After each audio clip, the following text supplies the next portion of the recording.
it's me. As always, I'd like to invite any artists out there to grab a sketchbook or something else fun and relaxing to do if you feel like being creative with me while I draw this caricature portrait of Trisha Paytas for today's video.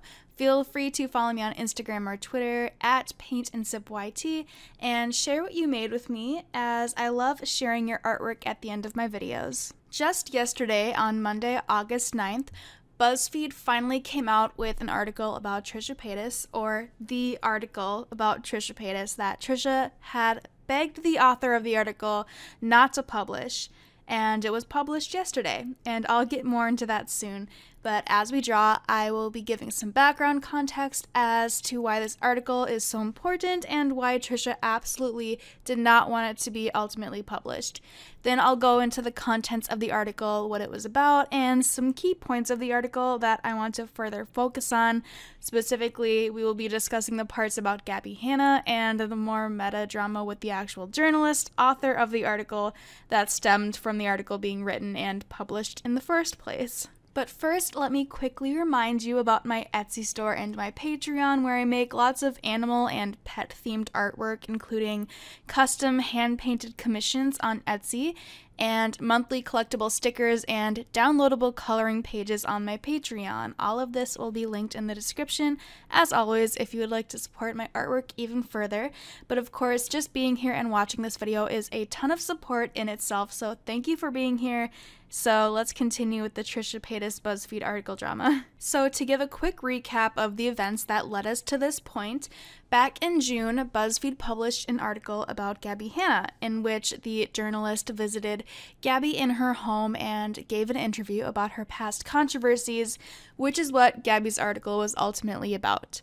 Some of this article ended up being about Trisha Paytas and Gabby's drama with them. And back when Gabby was being interviewed for her article, Trisha Paytas also welcomed this same BuzzFeed journalist into their home for an interview and an article shortly after Gabby was interviewed, but before either article was written or published. The most important key point here is that Trisha felt the journalist was asking a lot of questions about Gabby Hanna, who the journalist had just previously interviewed shortly beforehand. Trisha made it a point to request any comment they made about Gabby would not be included in the article, and that they did not want to be mentioned in relation to Gabby Hanna at all. This all came to a head when Gabby Hanna's article was eventually published on June 4th, and Trisha's name was mentioned on multiple occasions in relation to Gabby Hanna. Trisha took to social media to air their frustration at Gabby for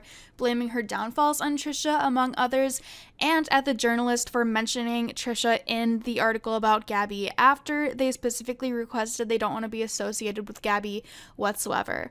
This was then when Trisha revealed that they were also interviewed by the same journalist for an article, at which point Trisha publicly and privately requested that their article would not be published at all at this point. Apparently, the journalist had no intention of fulfilling Trisha's request. Even as recently as last week, Trisha tweeted, "Dude, at Scotchy, I asked you to leave me alone privately and publicly. You are harassing me at this point. Stop emailing Moses, my mom, and all other relatives." She sent another email this morning. "This is beyond unprofessional. You're being a creep. You're triggering AF. Stop at BuzzFeed." And that catches us up to present time, where the article about Trisha Paytas was ultimately published against Trisha's request. The article was written in a similar way to Gabby Hanna's article, starting off with the author describing her experience entering Trisha's home, meeting them, and detailing Trisha's home and cars and overall lifestyle. The article overall seems to mainly focus on Trisha's money, wealth, and income, and how Trisha earns all this money and how they spend it. It also goes into Trisha's background and details how they seem to get where they are today. It talks about their trolling videos and how that sparked controversy, and it also summarized Trisha's other controversies in general. Near the beginning of the article, there is a paragraph that seems a little out of place. This paragraph was clearly added very recently and was never worked into the first draft, which is why it seems to stick out so much. The journalist writes, A month after our interview, I wrote a profile about another YouTuber influencer, and Paytas tagged me in a series of disgruntled tweets, which launched a few thousand people my way on Twitter, Instagram, and 2 of my email inboxes. I ended up having to go private on Instagram and deactivate my Twitter.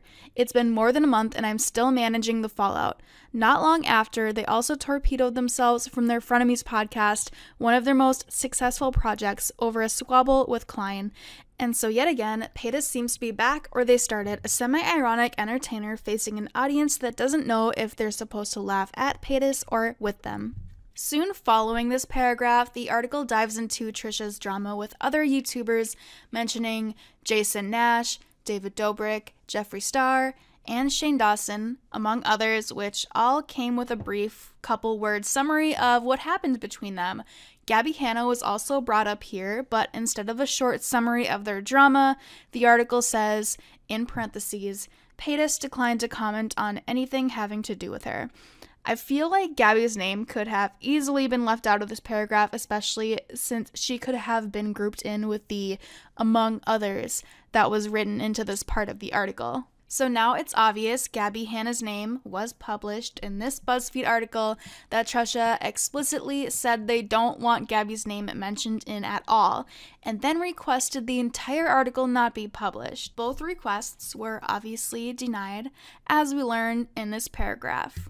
Later in the article, Gabby is mentioned yet again, even after the little note in parentheses from earlier saying Paytas declined to comment on anything having to do with her.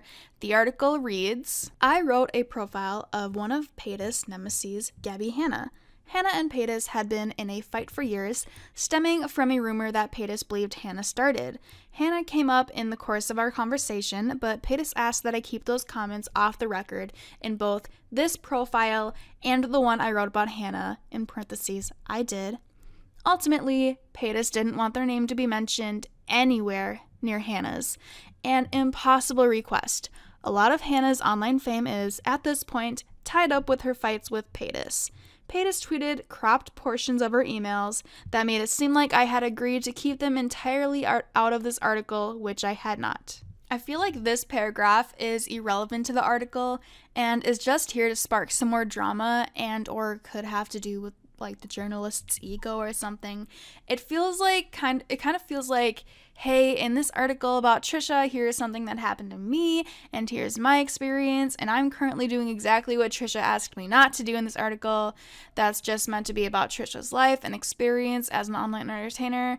But I don't know, I just kind of feel like this journalist was maybe she was contractually obligated to publish this article, which could be the case.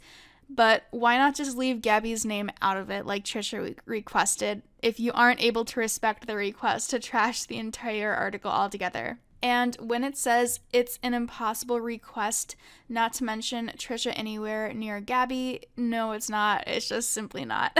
The journalist also pointed out the apparent hypocrisy of Trisha absolutely insisting they don't be mentioned anywhere alongside Gabby, but then goes on to Tana Mongeau's podcast and talks about Gabby. I can see how this can be eyebrow-raising for the journalist, but I can also see how that's not relevant to this article, so let me know what you think about that specifically. Trisha seemed to have a pretty aggressive reaction to knowing this journalist planned on continuing with the article, and those reactions were also detailed in the article itself.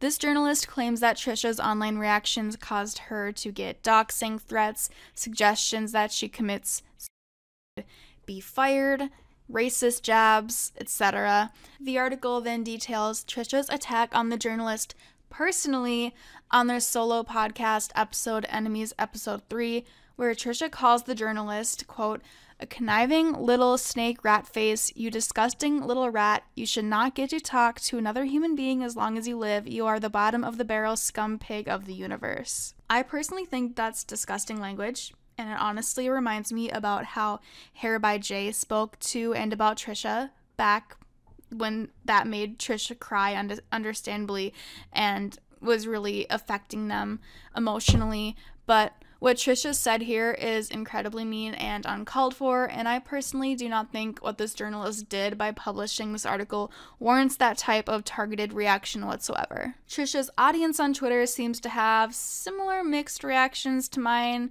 with one user tweeting after reading the article, which isn't really that bad. Do you feel bad about the name calling toward the journalist? It just seems pretty harsh, which I do agree with that.